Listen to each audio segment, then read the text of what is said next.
How connection and creativity can unlock your future identity. This is such a powerful topic, identity, right now. And as I stand here with you in this room, and as I come down and share the space with you in the room, this venue, this university, is a big part of my identity. Because 18 years ago, I was in my final semester here at Simon Fraser University studying business. Because my identity was, hey, I'm going to be an investment broker. I had done the Canadian Securities course. I was on track to do the Chartered Financial Analyst program. That plan was set. But at a conference in Quebec City, there's a group called ISEC. They have chapters all around the world. There's a chapter here at SFU. And I had the fortune of emceeing some of the sessions at this conference. So after the conference was done, I literally had a meeting with the co-chair of the conference at a Burger King in Quebec City. His name is Lotfi. And Lotfi sat before me and he said, hey man, so okay, you're 22, what's your plan? What are you going to do? And I said, well, my plan's set. I'm going to be a broker. And he said, okay, I don't think you should do that. And I kind of looked at him and I said, really? And he said, yeah. Because he said, in the last week I saw something that you have to offer on this stage, and I think you should explore that. And I remember looking at Lotfi thinking, okay, that's cool, man. Thanks for the compliment, but let's be real here. I'm 22. I'm also from a South Asian family, so if I'm not a doctor, lawyer, dentist, or some sort of financial expert, we're going to have a problem. And Lotfi fired back and he said, listen, when are you going to stop playing safe and start living your life? Seed was planted in one conversation. Because when I was a kid, my dream was, I wanted to be like Arsenio Hall. I wanted to have a talk show. So when he planted that seed, I started thinking about my identity of, okay, how could we reinvent this? So how do you go from being a business grad with a focus in finance to getting your foot in the door in the broadcast industry? Well, it takes creativity. It takes curiosity. It takes a great deal of connection. And I'll be honest, it took this.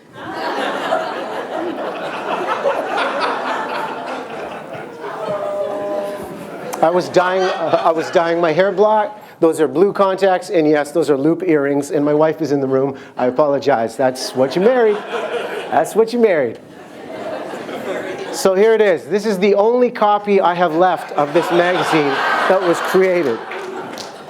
And what you think is a good idea back in the day, remember the Got Milk ads? On the back this says Got Temp, because here's what happened.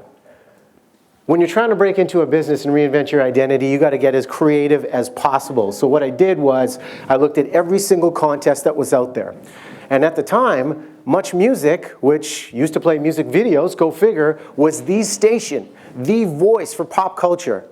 They gave opinion on news, they connected a younger generation, and every summer, Much Music had something known as the Much Temp contest, where they would give one lucky applicant the chance to win a car, which was great, but two, most importantly, access. Access to people and access to an industry. So in my final semester here at SFU, I had to take an elective for some credits to fill out my business degree, and the course that I took was magazine publishing. And myself and a couple of friends realized, okay, everybody is going to submit a video to try and win this Much Temp contest. What if we took the questions they gave us and did something completely different, and we created a 16-page magazine spread with this brown steel on the cover, the RM magazine. Now, a month before they announced the winner of this contest, once you make a declaration in your life, it's amazing to see and feel how people line up and want to get behind you. So someone had literally said to me, hey, you want to get into TV? You want to pursue your dream job as a TV presenter? And I said, yes. And they said, you know MTV Canada, they do a top 10 video countdown show in Vancouver. You should check that out. That might be something for you. So I said, you know what, that is great. Okay, let's do this. So right atop the CTV building in the penthouse, there was a show called Select. And they had a studio audience, a live studio audience to tape this daily show. So sure enough, I just went all by myself and sat in the audience that day. And it was incredible. Like I could feel the electricity of the audience as they would cheer for these videos.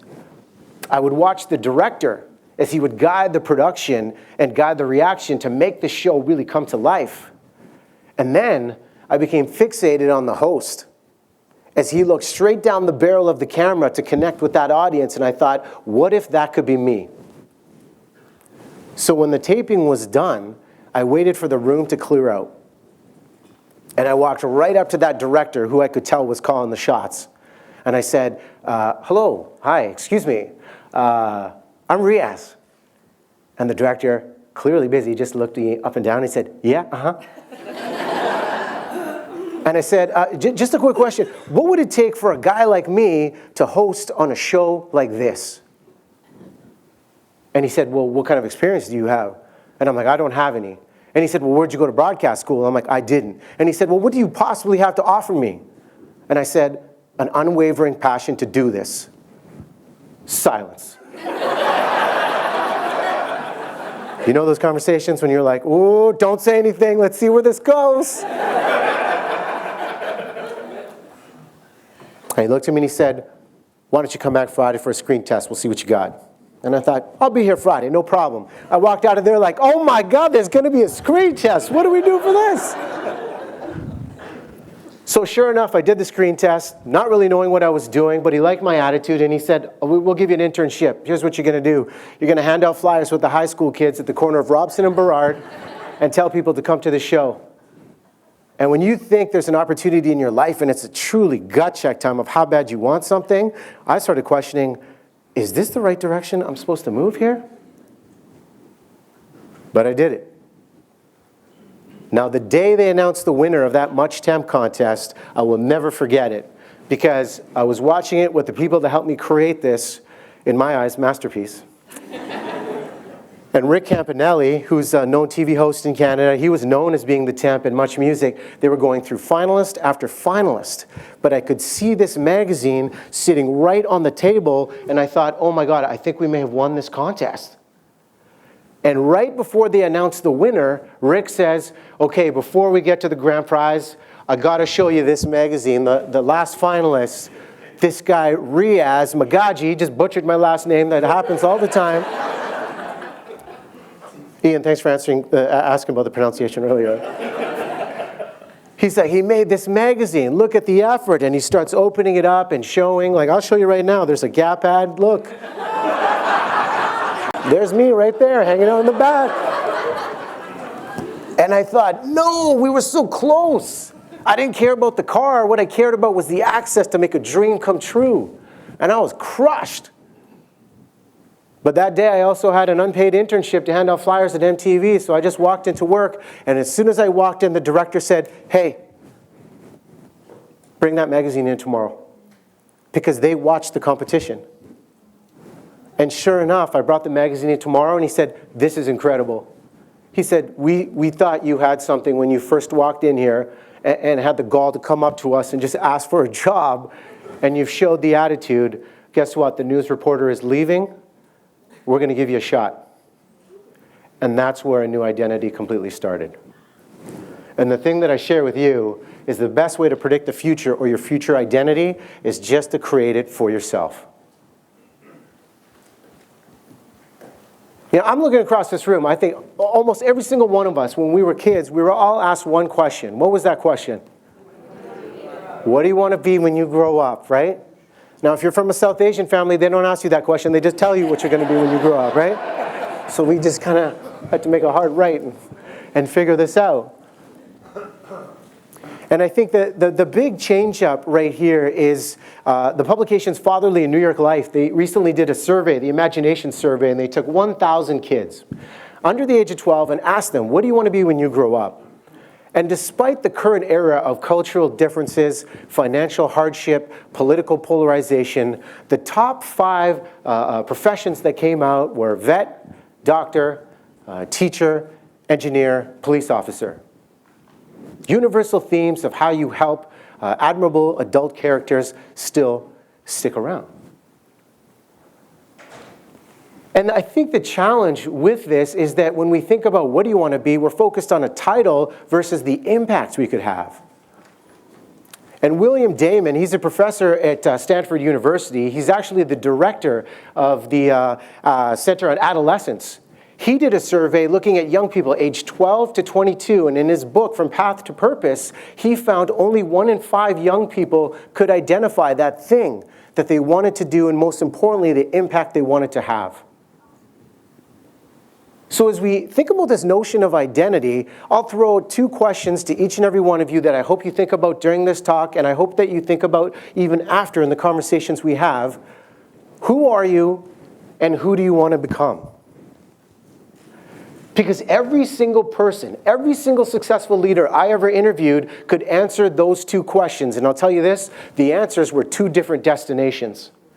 And they were always evolving answers, never complacent. Because I think the thing we realize about identity is that self-definition, well, that is a lifelong process. But there are some big challenges to what is happening with our identity today. We are creatures of habit. Duke University in the mid-2000s did a survey taking a look at why we do what we do, and they found 45% of our waking behavior is simply based on habit. So what's motivating us to act is our subconscious, our unconscious mind. You know, how do we break through that? The big 5 factors of personality research, they were finding the same thing, that the older we get, the less open we are to new experiences. And the challenge of that is our identities are then relying upon our past versus the present and the future of what we could create. You know, one of the most impactful things ever said to me was by the late Wayne Dyer. And this was before the interview even started. He was a thought leader for a generation. And the week of his 74th birthday, he came into our studio, didn't like to do a lot of TV, but we hounded his agent just to come in. And I said, hey, Wayne, if I'm lucky enough to make it to my 70s, I'm just curious, how do you celebrate your birthday? And he said, well, that's easy. I asked myself a question every single birthday. Did I live 74 years, or did I live the same year 74 times? How is routine holding our identity to the status quo? The external validation. This is like the explosion of social media. Yes, it's great to have the exposure and the marketing out there, but are we relying too much on the outside? You know, the Canadian Internet Factbook says almost 3 in 4 people are on the internet, online 3 to 4 hours a day. The crazy thing about that stat, I bet you there's some people in the room thinking, that's it? Only 3 to 4 hours? Emarsys, the consumer engagement platform, is talking about the fact 3.2 billion worldwide engage on social media, but we are seeing levels of anxiety, depression, low self-esteem skyrocket because the sense of belonging in our communities is happening in an online form. That's why this morning, that's why this showcase, 115 showcases, is simply incredible to connect a community. And this one, loneliness. The epidemic of loneliness is impacting people around the world of how we show up and our sense of being. You know, in the UK, they actually appointed a minister of loneliness back in 2018. Because with the Joe Cox Commission, they found in that report that 14% of Britons, 9 million people, said they were experiencing loneliness. In the Netherlands, they were getting hip to it of how do you connect generations that are feeling lonely? Yes, we know seniors are suffering, but what about the younger generation? So they really got hip to it and said, okay, for foreign exchange students, we're going to offer free rent if these students volunteer 30 hours a month just to engage with the seniors so that both generations learn from each other, there is conversation and there's connection to identities and these values are shared. So what are we going to do about it? We'll have 3 ideas for you to reflect upon here today. What makes you feel relevant?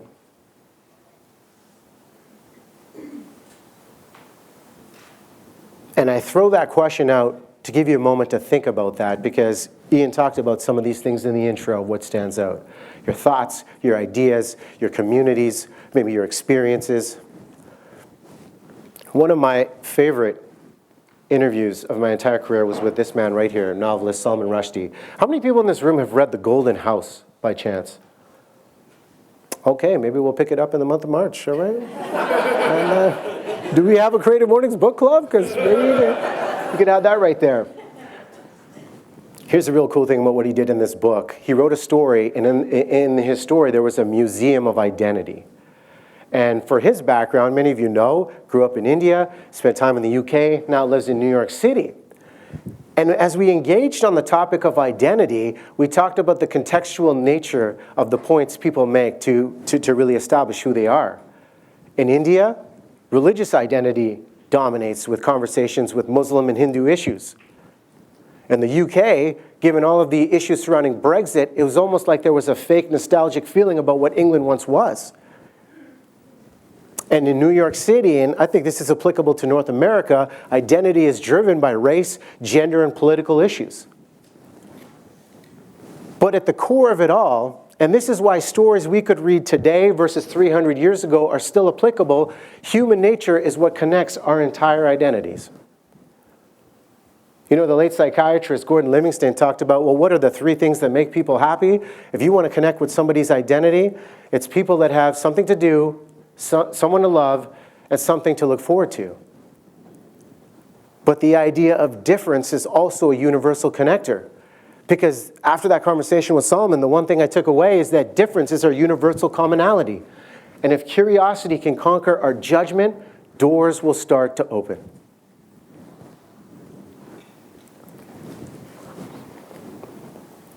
Now, the other part of identity is how much we're willing to reveal.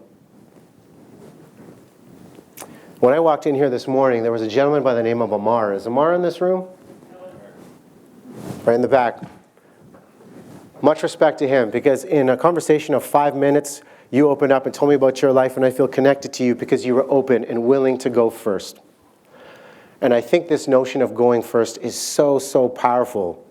Darren Hardy, who created Success.com, later sold it and now is a coach to many CEOs around the world. I had the chance to ask him, what is the secret? Because he's interviewed some of the greats of how you get people to really open up and tell you who they are and what their identity is all about. And he said these 2 words, go first. Because if you want to motivate somebody, well, find out what motivates them first and help them achieve that.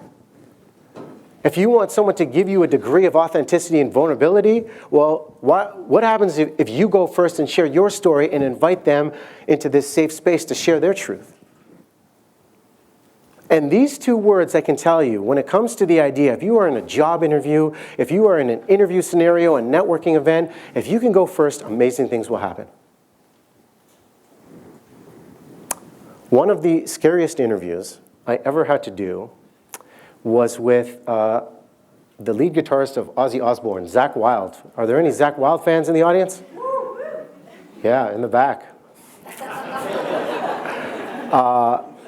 Now, I will admit, I'm like a 90s hip-hop R&B guy, so when Zakk Wylde agreed to come on our show, I'm thinking, hey, this is a big deal.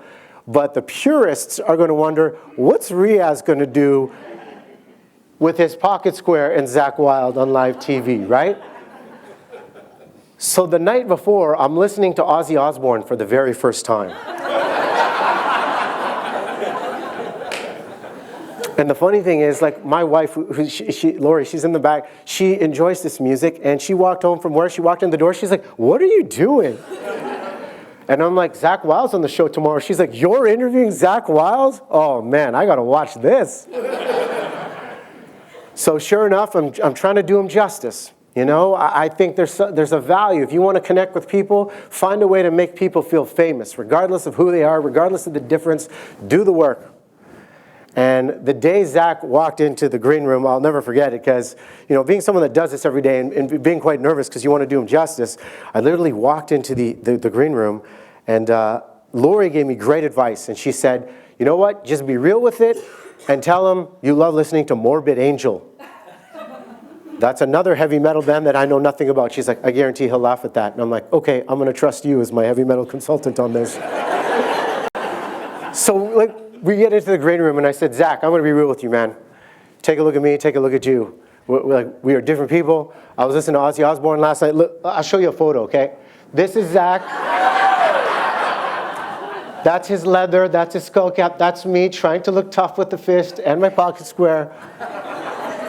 And I said, my wife told me that I should tell you that I listen to Morbid Angel. And he said, ha, that's hilarious, man, I love your wife. Okay, I think this is gonna go okay. So sure enough, we get going in the interview, and like you see a man like that with his man beard and his leather, and then there's me wearing my Dove Men Care deodorant thinking, okay, is this gonna work live on camera? But he was awesome. He gave us so much in the interview, and he knew I was nervous because when I asked him, I'm like, okay, dude, how do you get ready? Like the energy of a rock show, what is this really like? And he said, 2 things I always do. I shave my legs and anal bleaching. I'm like, oh, what?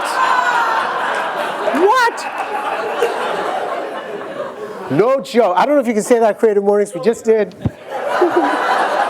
Happy 115, everybody, happy 115. So I was like, wow, we're live. And then, I could tell he was messing with me. He was having some fun. And then towards the end of the interview, he said, but hey, Riaz, if I'm short of time, I only do one thing. It's anal bleaching. And he said it again on live TV. No. But he was so cool that after the interview, he said, hey, man, let's tape a video and send it to your wife. So we did that. And he's like, you never been to a rock show? Heavy metal show? And I said, no. And the first ever heavy metal show I went to was Zakk Wylde at the Commodore, watching people bow to him like a god. And I thought the whole time I looked at Lori, I'm like, is this real life?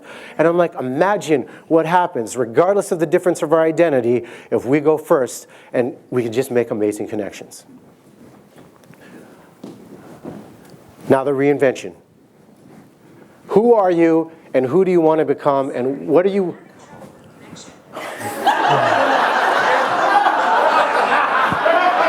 Take a bow, take a bow. That's Paul LeBlanc, everybody. Good to see you. Siri can't answer that one for us, no. Nice try. That's where technology fails us. But we got to do the work. What are you willing to do for who you want to become? And I think this is such a powerful and relevant question with identity, because last year at this time, I'm going to be real with you, I was waking up, going to work, asking myself this question, are my best years doing this gig behind me? And that's a tough realization to have when you've been doing your dream job, working with incredible people, learning from incredible guests, but understanding there's more to life. And Lori and I were lucky enough to have a baby in November of 2018. Nico's now 15 months old, but I'll be honest, last March in 2019, I wasn't loving being a father because I was distracted. And I didn't want to wake up years from now saying, oh, I missed out on such a golden era of what this is to bring a child into this world. And Lori knew I had talked about this for a while of maybe it was time for change. Because my spark wasn't the same. It was a disservice to the guests. It was a disservice to the audience. And last summer was our final show, and we decided to part ways. And it was time for a new identity. And my brother sent me this, and I think this is amazing of how we get caught in safety. 3 most harmful addictions are heroin, carbohydrates, and a monthly salary by Fred Wilson. How many people relate to this? The safety of us. You can clap for that if you relate to that. That is like one of the realest things. And my brother Zane is in the back. When he sent that to me, I said, yes. Here was my trap. I surrendered to a life of complacency and safety with a gig that I got to do for 10 and a half years. But it was time to do something different. It was time to focus on being a dad, one of the greatest roles you can have, which I did. And I want to show you this photo because identity, it's a big part of my identity right there. That's our full family. We get to show Nico that when he grows up, that once upon a time he was on TV. Now here's the cool thing that happens when you make a declaration of the space. And for me, I love the art when it comes to identity, the art of human connection. And that's the direction I wanted to go. But first, I really wanted to focus on being a dad. So we changed things up in July of 2019.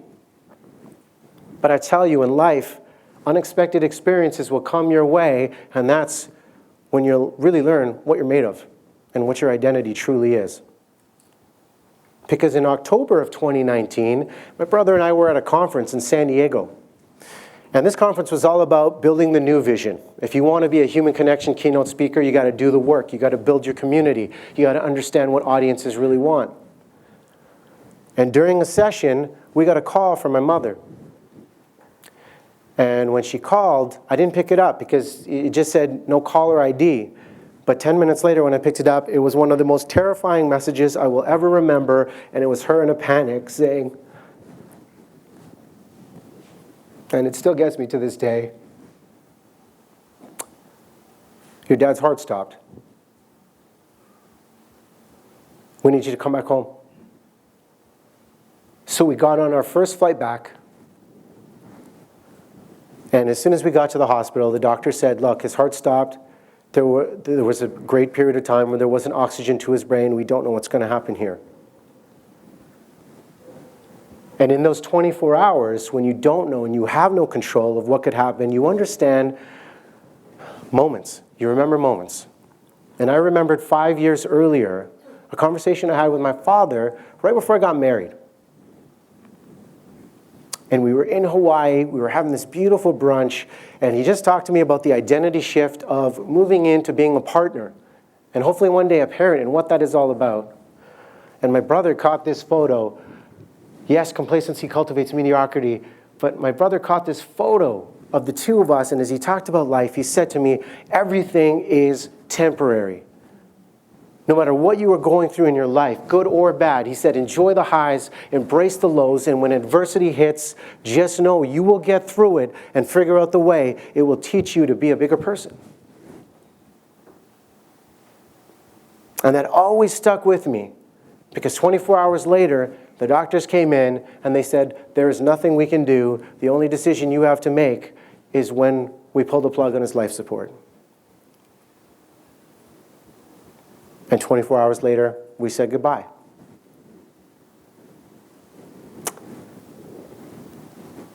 The beauty of this space of what happens here at Creative Mornings is every month you have a conversation to look forward to. You have a community to connect with. But if I were to say to you, hey, listen, your time is up, but you have the opportunity to have one final conversation with someone, who would you reach out to? And what would you say? Does that person even know how you're feeling right now? If not, what are you waiting for? This is one of the final photos we were able to capture with my father. That's him with Nico. Who are you and who do you want to become? Our identities are going to be defined by our thoughts, our ideas, our life experiences, especially the unexpected ones. But I'll tell you this. And Mark, you said something very powerful to me in December when we met. He said, you are now the fatherless father. That stands out to me as such a responsibility now to carry the torch and the legacy of what he gave. And for anyone that's lost somebody, the one thing that I've learned is the most valuable question you can ask someone that is grieving is, what do you want me to know about that person? People will say, I'm so sorry. Is there anything I can do? Let me know if I can help. But the one thing I want you to know about my dad is that he made people feel like $1 million bill. And he always created a space of safety so people could share their truth. So here's what I invite you to do today. Answer these two questions. Who are you? Who do you want to become? If the answers are the exact same, congratulations. You're in a good space. If the answers are two different destinations, share that with this room and ask for help, because someone in here might help you get to where you want to be. Because in the end, we are the architects of our identities. And I'll say this much. As long as you are still breathing, it is never too late to begin again. You all have been a terrific audience. Thank you so much for listening to this tonight. So first question, you mentioned your heavy metal consultant and wife, Lori, a few times. Yeah. I heard a rumor that you met her on The Bachelor Canada. Yeah. Is that true? Well, not on. It was surrounding The Bachelor Canada. So just, you can find true love through The Bachelor. I don't know how many of you read the write-up, but my wife is a successful entertainment lawyer here in the city. And in 2012, when they launched Bachelor Canada, I got a call from a casting director, and they said, hey, we want to talk to you about The Bachelor. And I was like, no way in hell I'm going to be The Bachelor. And they said, no, we want you to consider being the host. And I thought, okay, that's pretty cool. National platform, let's see what could happen. And sure enough, you go through the rounds of auditioning. It was really weird because the final audition, it came down to 3 potential hosts and 3 potential bachelors, so top secret in the Stanley Park Pavilion, an 8-hour round-robin audition playing through scenarios of all the drama that you see on the show. And I was like, man, I gotta make this real here, okay. And then it came down to 2 potential hosts for the show, and they said, hey, you gotta pre-negotiate the deal. Warner Brothers is gonna make the final call. You gotta get a lawyer. So I literally reached out to Victor Lucas, Electric Playground. I said, do you know a good one? He said, Kim Roberts, who ran a law firm here in the city. Kim had to go to South America to produce a movie, and he said, I'm going to bring in Lori Massini. Lori walked in the room, and I'm like, holy crap, she is a stunner. I'm like, focus, just stay right here. And Lori said to me, she's like, you're the only guy that never paid any attention to me. Like, you look like you were annoyed I was in the room. And then sure enough, I said, okay, well, look, here's the gig. It's potentially to host The Bachelor Canada. And she said, sorry, I can't help you. I'm actually the lawyer for the show, conflict of interest. So I said, so you want to go out sometime? And so you can find true love through The Bachelor. It's a different way. Who has a question for Riaz? Let's see some hands. We got one. And we already know you, but please, would you mind reintroducing yourself to our fan? Sure. I don't want to touch the microphone, though, because I'm going to serve chocolate in a second.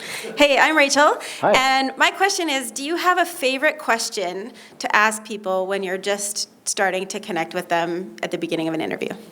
Yeah, beginning of an interview or just beginning of any conversation that you meet somebody with, I just like to go back to the basics in the space of what's on your mind.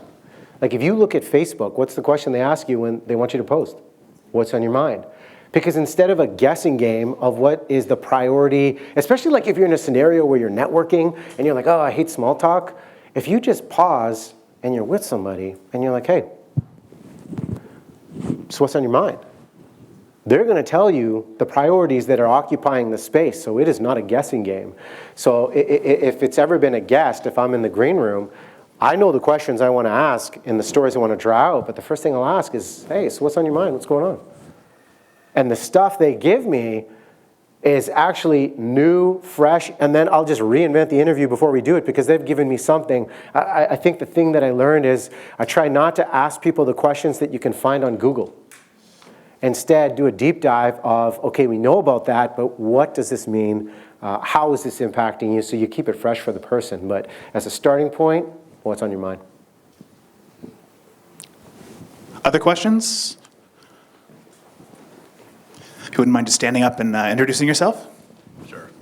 My name's Hanif, and I wanted to understand a little bit more about the thought process that went through your head when you were actually thinking about the transition away from breakfast television and into doing something that you were more passionate about. Because obviously that would have been a very difficult process for you to go through. Yeah, I think it was pretty much my wife saying, are you going to do something about this? Because she knew the conversation that was happening over the years of, we got to do a lot of amazing things here in this city. To cover the Olympics back in 2010, the Stanley Cup run, we had assignments doing the Oscars. Like, I think the conversation I was having at home with her was, I don't know what's left for me to do. What does growth look like? And I think, to answer your question, Hanif, it was really understanding that personal growth is no one else's responsibility but mine. And I was putting that responsibility on the company, but you could try, hey, this, or that. But then I just realized, instead of working for the network, what if you became the network? And this is the era of content creation. So when I got into the business, one of the things I always wanted was a mentor. And I found it was so difficult because it's such a hyper-competitive industry where people were like, well, this guy's coming up. If we help him, does this mean we're going to lose our job? But I always said, hey, if someone's going to ask me for help, I'm going to give them that time if they know what they want their message to be. And 5 years ago, I launched a platform called Every Conversation Counts, all about the defining conversations in people's lives. So I think I knew what it was. I was being safe. I was fearing the jump off, and there's never a perfect time to make a change like that. But I think all of those things came about, and it was just time. And I think having a child, too, really helped reprioritize what was going on in life. So I think just the circle of life, and being a dad, being a good husband, and understanding there's a greater impact. And I just took the blinders off, and now I'm kind of scared shitless of what we're doing. But I think that's a good space to be in, because that's where learning happens, that's where growth happens, and that excitement and that spark of what I want to create is back, and that's what I was looking for. Thanks for the question. So we got time for one more. I'm going to throw it right here to the front of the first hand. But we've got some time afterwards. You can come hang out. So by all means, don't feel like your opportunity has been squandered. Please let us know your name and. Hi, my name is Carla Peckett. Thank you, Riaz, for sharing today, and my condolences for your loss. Thank you. I just wanted to know, so you've talked about what you want to become. I was just curious what success looks like for you when you become it. Great question. The biggest indicator of success for me is getting a message months from now that someone in this space heard something here today that allowed them to do something different in their life. And that's what I was realizing was happening when there were unique opportunities to speak and connect. The greatest reward that I was really feeling was when somebody said, hey, I saw you 6 months ago, and I took this trip around the world. I did this differently. I reached out to somebody that there was a bit of resistance, but I just did it differently. So success to me is the impact that I hear about months down the line. And that's why I really wanted to move in a space where it was intimate. TV has a sense of intimacy, but it's quick. It's so truncated. So success is igniting a culture of human connection. And I hope we did that in this space here today for you. Yeah. Please give it up for Riaz Meghji. Thank you, everybody.